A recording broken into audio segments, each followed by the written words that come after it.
இந்த கட்சியினுடைய ஒரு தலைமை தொண்டனான என்னுடைய வாழ்த்துக்களும் நன்றிகளும்.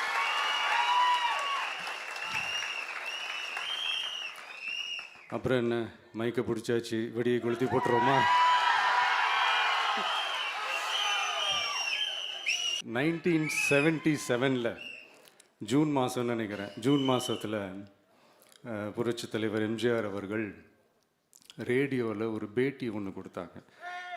அதில் பேசும்போது சொன்னாங்க, பேரறிஞர் அண்ணா அவர்கள் இருந்த இடத்தில் இப்படிப்பட்டவர்களும் அமர்கின்ற ஒரு நிலைமை ஏற்பட்டுச்சேன்னு எண்ணி எண்ணி கண்ணீர் வடித்தேன்.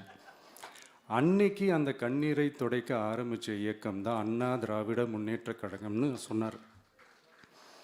அதே மாதிரி 2017க்கு அப்புறம் 2021க்கு அப்புறம் தமிழ்நாட்டுடைய நிலைமையை பற்றி யோசித்து பார்த்த நம்ம தமிழக மக்கள் காமராஜர் அவர்கள் இருந்த இடத்தில், அண்ணா அவர்கள் இருந்த இடத்தில், எம்ஜிஆர் அவர்கள் இருந்த இடத்தில் இப்படிப்பட்டவர்களும் அமர்கின்ற ஒரு நிலைமை ஏற்பட்டுருச்சேன்னு தமிழக மக்கள் கண்ணீர் வடித்தாங்க. இன்னைக்கு இந்த கண்ணீரை துடைக்க ஆரம்பித்த இயக்கம் தான் தமிழக வெற்றிக்கழகம்.